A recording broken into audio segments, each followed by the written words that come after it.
की जाएगी। दिल्ली में आप देखिए डीडीए की फ्लैट बिक्री में भी रिकॉर्ड उछाल आया। पहली तिमाही में 1020 करोड़ का राजस्व, यानी पिछले साल के मुकाबले 120% की बढ़ोतरी। दिल्ली में स्टार्टअप और इंक्यूबेशन नीति को मंजूरी दी गई है। सीएम रेखा गुप्ता ने कहा कि 400 करोड़ से नवाचार को बढ़ावा मिलेगा। दिल्ली में स्वास्थ्य सेवाओं का विस्तार होगा। 45 नए आयुष्मान आरोग्य मंदिर शुरू किए जाएंगे और घर के पास ही बेहतर इलाज की सुविधा सरकार की तरफ से दी जाएगी। दिल्ली में झुग्गी बस्तियों के गरीब परिवारों को भी जल्दी फ्लैट मिलेंगे। 7400 घरों को रीडिजाइन किया जा रहा है। इधर आप देखिए पश्चिम बंगाल में तृणमूल कांग्रेस को एक और बड़ा झटका लगा है। पूर्व मंत्री मनीष गुप्ता ने टीएमसी छोड़ राजनीति से संन्यास की घोषणा कर दी है। मनीष गुप्ता पूर्व गृह सचिव और मंत्री रह चुके हैं। इधर बड़ी खबर आप देखिए हायर एजुकेशन में वन रेगुलेटर की तैयारी। संसद में नया बिल पेश हो सकता है। जेपीसी की ड्राफ्ट रिपोर्ट तैयार हो चुकी है। जेपीसी ने विकसित भारत शिक्षा अधिष्ठान बिल पर अपनी ड्राफ्ट रिपोर्ट तैयार कर ली है और इस बिल का मकसद देश के हायर एजुकेशन सेक्टर को कई रेगुलेटर्स की जगह एक ही रेगुलेटर के दायरे में लाना है। बड़ी खबर आप देखिए भारत चीन व्यापार नेपाल को मंजूरी, भारतीय इंतजार में। गुंजी में 3000 क्विंटल गुड़ और मिश्री पर सीलन का खतरा हो रहा है। व्यापारी धारचूला लौटे। बात यह है ना कि नेपाल के व्यापारियों को तिब्बत की पुरंग मंडी में कारोबार की अनुमति मिल गई है, लेकिन भारतीय व्यापारी अभी भी चीन की मंजूरी का इंतजार कर रहे हैं और ऐसे में लिपुलेख दर्रे से भारत तिब्बत व्यापार शुरू नहीं होने से गुंजी में रखा हुआ करीब 3000 क्विंटल गुड़ और मिश्री लगातार बारिश और सीलन के कारण खराब होने की कगार पर पहुंच गया है। बड़ी खबर देखिए आप सुप्रीम कोर्ट ने सभी राज्यों और केंद्र शासित प्रदेशों को उम्र दराज, लाइलाज, बीमार और शारीरिक रूप से कमजोर कैदियों की समय पूर्व रिहाई के लिए 3 महीने में एक नीति बनाने का निर्देश दिया है। तो उम्र दराज और गंभीर बीमारियों से जूझ रहे कैदियों की रिहाई के लिए एक पॉलिसी बने। सुप्रीम कोर्ट ने केंद्र और राज्य सरकारों को निर्देश दिए। बड़ी खबर आप देखिए खेती की जमीन का हिस्सा परिवार के बाहर बेच सकते हैं। दरअसल सुप्रीम कोर्ट ने एक ऐतिहासिक फैसला सुनाया है। पुरखों की खेती की जमीन यानी विरासत में मिली हुई जमीन को बेचने का नियम क्या है और इसी पर सुप्रीम कोर्ट ने ऐतिहासिक फैसला सुनाया है, जिसके मुताबिक अगर कोई व्यक्ति साझेदारी की खेती जमीन बेचना चाहेगा तो उसे पहले अपने परिवार वालों को खरीदने का मौका देना पड़ेगा। और वैसे काफी समय से यही सवाल अलग अलग राज्यों में भी कानूनी विवाद की वजह बना हुआ था, लेकिन अब सुप्रीम कोर्ट ने एक बड़ा फैसला सुनाते हुए साफ कर दिया कि भाई हिंदू उत्तराधिकार अधिनियम की धारा 22 खेती की जमीन पर भी लागू होगी। यानी अगर कोई बेटा, बेटी, माँ, पत्नी जैसे करीबी वारिस अपना हिस्सा बेचना चाहते हैं तो सबसे पहले परिवार के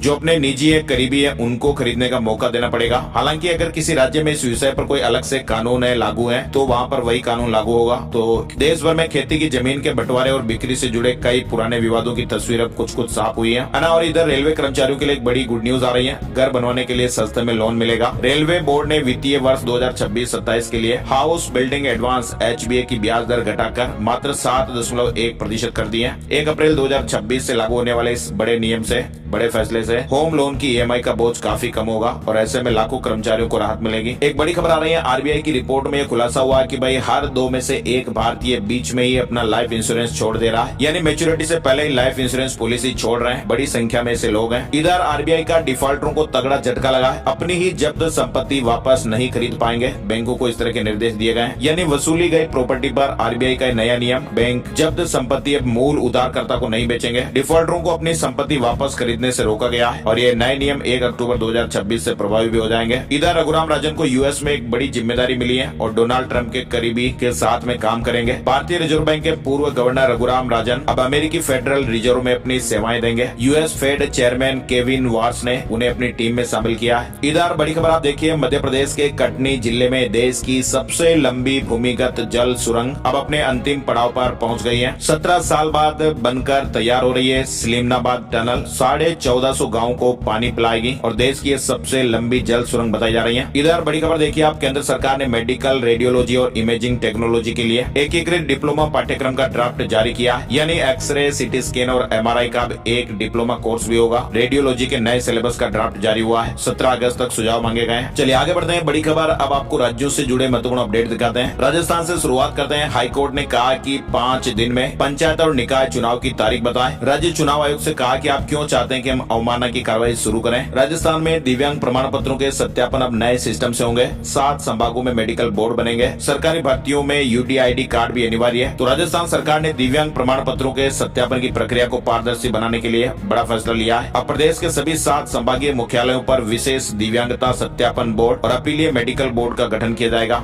राजस्थान में मौसम और मानसून से जुड़ा अपडेट आप देखिए। मानसून ब्रेक लंबा हो गया है। फसलें भी अब धीरे धीरे सूखने लगी है, लेकिन राजस्थान में 19 जुलाई से फिर से मौसम बदलने वाला है। ऐसे अपडेट फिलहाल चल रहे हैं। हालांकि राजस्थान के कुछ जिलों में बूंदाबांदी और छुटपुट बरसात हो रही है, लेकिन 19 जुलाई से फिर मानसून एक्टिव होने की संभावना है। राजस्थान के सीमावर्ती जिलों में अवैध फंडिंग, बेनामी संपत्तियों और ब्लैक मनी पर इनकम टैक्स विभाग लगातार कार्रवाई कर रहा है। गृह मंत्री अमित शाह के निर्देशों के बाद इनकम टैक्स विभाग की intelligence and criminal investigation wing ने श्री गंगानगर और जैसलमेर के रजिस्ट्रार कार्यालयों में छापेमारियां हो रही हैं और टीम ने करीब 150 करोड़ रुपए से ज्यादा के संदिग्ध भूमि सौदों का रिकॉर्ड जब्त किया है। जोधपुर में होगी इंटरनेशनल टाइप 1 डायबिटीज समिट। बच्चों में डायबिटीज के इलाज और नई टेक्नोलॉजियों पर चर्चा की जाएगी और यहाँ देश विदेश से एक्सपर्ट भी आएंगे। तो राजस्थान में पहली बार इंटरनेशनल टाइप 1 डायबिटीज समिट की मेजबानी होने जा रही है। 30 जुलाई से 1 अगस्त तक जोधपुर में ये कार्यक्रम होगा, जिसमें कई देशों के बड़े बड़े विशेषज्ञ शामिल होंगे। इधर राजस्थान के झालावाड़ में बदमाशों ने खेत में लगे हुए 3500 पपीते के पौधों को नष्ट कर दिया। किसान की मेहनत पर पानी फिर गया। खेत में लगे करीब 3500 पपीते के पौधे काटकर भाग गए। राजस्थान में जयपुर के बाद 3 और शहरों में भारत टैक्सी शुरू हो गई। तो जयपुर के बाद अब जल्द ही जोधपुर, कोटा और उदयपुर में भी भारत टैक्सी की शुरुआत होने जा रही है। राजस्थान में 50 लाख में स्कूल लेक्चरर का पेपर खरीदने वाला गिरफ्तार। एक अभ्यर्थी से 7 लाख रुपए लेकर पेपर पढ़ाया था। सीनियर टीचर का पेपर 29 अभ्यर्थियों तक पहुंचाया गया। इधर मेवाड़ के कृष्णधाम श्री सांवलिया जी मंदिर में श्रद्धालुओं की आस्था एक बार फिर दान के रूप में दिखाई दे रही है। श्री सांवलिया जी सेठ के भंडार की काउंटिंग के 3 राउंड पूरे हुए। अब तक 24 करोड़ 24 लाख 13 हजार रुपए की नकद दान राशि सामने आई। भंडार में बची हुई नकद राशि की गिनती आज शुक्रवार को चौथे राउंड में भी और जारी रहेगी। इसके अलावा फिर सोने चांदी के आभूषण, ऑनलाइन दान, मनी ऑर्डर से जो राशियां मिलती है उसकी काउंटिंग भी होगी। इधर बाड़मेर हरिद्वार स्पेशल ट्रेन अब 27 अगस्त तक चलेगी। एक बड़ी खबर आ रही है, राजस्थान में 15,000 से ज्यादा महिलाओं की हाई रिस्क प्रेगनेंसी सामने आई है। स्वास्थ्य विभाग ने 2 दिन में 1 लाख से अधिक गर्भवतियों के रिकॉर्ड की जांच की। पीएम मोदी आज दौसा रेलवे स्टेशन का भी वर्चुअली उद्घाटन करेंगे। इधर मध्य प्रदेश में आप देखिए, किसी की हिम्मत नहीं कि मेरे कार्यकर्ता का नुकसान कर दे। नरोत्तम मिश्रा ने कहा कि आशुतोष की क्षमता टिकट काटने की नहीं है, वे कोई और हैं, वहां हम बातचीत करेंगे। 17 जुलाई को सीएम मोहन यादव का टीकमगढ़ दौरा। टीकमगढ़ रेलवे स्टेशन समेत कई विकास कार्यों का लोकार्पण किया जाएगा। तो मध्य प्रदेश के मुख्यमंत्री डॉक्टर मोहन यादव आज शुक्रवार को टीकमगढ़ के दौरे पर रहेंगे। इंदौर से बड़ी खबर आ रही है, 18 जुलाई तक ट्रेड लाइसेंस के लिए कैंप लग रहे हैं और कैंप में दुकानदार अपने लाइसेंस को रिन्यूअल करा सकते हैं, नए लाइसेंस भी बनवा सकते हैं। ये कैंप 18 जुलाई तक चलेंगे। दिल्ली में मध्य प्रदेश को मिले 20,193 करोड़ के निवेश प्रस्ताव। सीएम ने निवेशकों के साथ 2 बैठकें भी की। 27,000 से ज्यादा लोगों को रोजगार मिलेगा। इधर ग्वालियर की 16 खदानों पर हाईकोर्ट की रोक लग गई है। अफसरों को भी फटकार लगी है।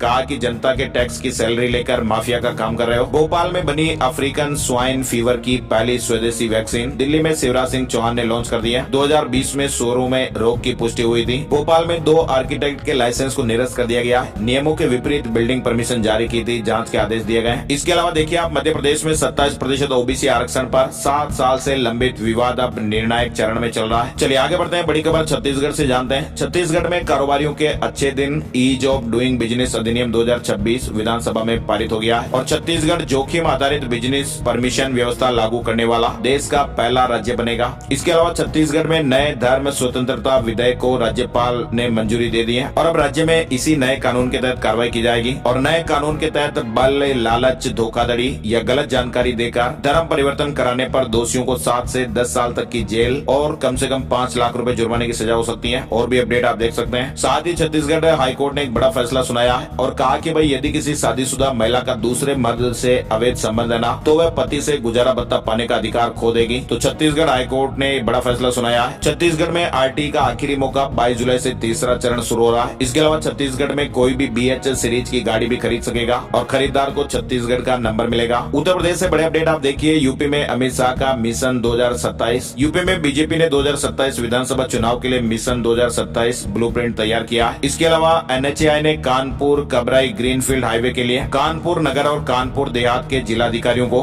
भूमि अधिग्रहण का प्रस्ताव भेजा है। 7,145 करोड़ की लागत वाली ये परियोजना 49 गाँव की जमीन अधिग्रहित कर बुंदेलखंड से कनेक्टिविटी मजबूत करेगी। इधर बड़ी खबर देखिए, प्रयागराज में राज्यपाल आनंदी बेन पटेल ने कहा, बच्चों की सफलता के पीछे माताओं का त्याग, समर्पण और अथक परिश्रम छिपा होता है और कई माताएं अपने बच्चों के बेहतर भविष्य के लिए व्यक्तिगत इच्छाओं और करियर तक का त्याग कर देती हैं। साथ ही राज्यपाल ने छात्रों से रामायण से जुड़ा एक प्रश्न पूछते हुए कहा कि पुष्पक विमान किसने बनाया था। उन्होंने कहा कि प्राचीन भारतीय ग्रंथों और पात्रों से जुड़े कई विषय आज भी शोध का विषय हैं और राज्यपाल ने यह भी कहा कि कुंभकर्ण सिर्फ सोता ही नहीं था, वह एक वैज्ञानिक था। SIT ने राम मंदिर चढ़ावा चोरी की जांच पूरी कर ली है। चंपत राय की भूमिका का भी जिक्र किया गया। इधर उत्तर प्रदेश में देखिए आप, होम्योपैथिक डॉक्टरों के लिए नए नियम लागू। फर्जी डिग्री पर अब नहीं मिलेगा पंजीकरण, क्वालिफिकेशन लिस्ट से सत्यापन होगा अनिवार्य। लखनऊ में मृतक आश्रितों को नौकरी मिलेगी। 30 जुलाई तक फाइलों का निस्तारण होने वाला है। 5 साल बाद हुए आवेदन आवेदनों को रद्द किया जाएगा। इलाहाबाद यूनिवर्सिटी ने बीए कोर्सों में एडमिशन देने का नियम बदल दिया। गेट स्कोर के बिना भी मेरिट बन सकेगी। इसके अलावा मेजर ध्यानचंद स्पोर्ट्स यूनिवर्सिटी में 31 जुलाई तक आवेदन की अंतिम तारीख बढ़ गई है। स्पोर्ट्स यूनिवर्सिटी में एडमिशन का मौका। इधर बड़ी खबर आ रही है बिहार से। आरजेडी प्रवक्ता मृत्युंजय तिवारी ने पार्टी छोड़ दी है। कहा कि अपमानित होकर राजनीति नहीं कर सकते। अब आपको बता दें पंजाब हरियाणा से जुड़े महत्वपूर्ण अपडेट। 28 जुलाई को हरियाणा कैबिनेट की महत्वपूर्ण बैठक होने वाली है और विधानसभा सत्र से पहले कई प्रस्तावों को मंजूरी मिल सकती है। हरियाणा के भी 16 जिलों में उमस गर्मी का येलो अलर्ट रहा। 6 शहरों में बूंदाबांदी के आसार। 3 दिन बाद मानसून एक्टिव होने वाला है। पंजाब में आईपीएल जैसी क्रिकेट लीग शुरुआत होगी। फ्रेंचाइजी के लिए ईओआई भी जारी हो गया है। चंडीगढ़ में 66,000 वोटरों के नाम लिस्ट से कटे। 2,500 डुप्लीकेट निकले। एसआईआर के बाद केवल 4.5 लाख वोटर ही बचे। इधर बड़ी खबर देखिए आप। अब केवल किसी कर्मचारी के खिलाफ एफआईआर दर्ज होने या उसके लंबित रहने के आधार पर उसकी ग्रेच्युटी नहीं रोकी जा सकेगी। पंजाब एवं हरियाणा हाईकोर्ट ने महत्वपूर्ण फैसला सुनाया है। यदि सक्षम अदालत में चालान यानी चार्जशीट पेश नहीं किया गया है तो कर्मचारी के सेवानिवृत्ति लाभ रोकने का कोई कानूनी आधार नहीं होगा। हिमाचल प्रदेश में आप देखिए मानसून एक बार फिर से रफ्तार पकड़ने वाला है। 19 से 22 जुलाई तक कई इलाकों में भारी बारिश का अलर्ट। टूरिस्ट और लोकल लोगों के लिए भी एडवाइजरी जारी की गई है। कुल्लू में राफ्टिंग और पैराग्लाइडिंग गतिविधियां बंद हो गई है। 15 जुलाई से 15 सितंबर तक प्रतिबंध लग चुका है। नदियों के बढ़ते जल स्तर और खराब मौसम के चलते फैसला लिया गया। हिमाचल की मणिमहेश यात्रा में बड़ा बदलाव। कुगती परिक्रमा मार्ग प्रतिबंधित किया गया है। रजिस्टर्ड गाइड को ले जाने की अनुमति। सोने चांदी के भाव ताजा अपडेट आप देखिए। 10 ग्राम 24 कैरेट सोना 189 रूपए गिरकर 1,42,000 रूपए पर। 1 किलो चांदी 680 रूपए बढ़कर 2,20,000 रूपए पर आ गई है। विप्रो को पहली तिमाही में 3,352 करोड़ रूपए का मुनाफा हुआ। रेवेन्यू 10% बढ़ा। कंपनी ने 2 रूपए डिविडेंड का भी ऐलान किया। टेक महिंद्रा का मुनाफा 28% बढ़कर 1,465 करोड़ रूपए। पहली तिमाही में रेवेन्यू 17.6% बढ़ा। शेयर मार्केट न्यूज अपडेट में आप देखिए। सेंसेक्स 1 अंक की बढ़त के साथ 77,186 के स्तर पर बंद हुआ। निफ्टी 5 अंक गिरकर 24,072 के स्तर पर आया। और अब एक नजर आज का राशिफल। आज शुक्रवार 17 जुलाई का राशिफल। 12 ही राशियों का राशिफल आप विस्तार से डिटेल से आप देख सकते हैं। एक एक राशि का राशिफल विस्तार रूप से यहाँ दिखाया गया है। आज के मुख्य समाचार बड़ी खबरें वीडियो में फिलहाल बस इतनी खबरें। ऐसी ताजा खबरों का वीडियो हर रोज हम लेकर आते हैं, तो आपके एमएसजी भाई को आप सपोर्ट कीजिए। वीडियो को लाइक और शेयर आप जरूर कीजिएगा ताकि मोटिवेशन बना रहे और हर रोज हम इसी जोश और उत्साह के साथ आपको ताजा खबरें बताते रहे। अपने प्यार और स्नेह के लिए, आशीर्वाद के लिए बहुत बहुत धन्यवाद और शुक्रिया। नए वीडियो में नई जानकारियों के साथ फिर मिलते हैं। जय हिंद, जय भारत, वंदे मातरम।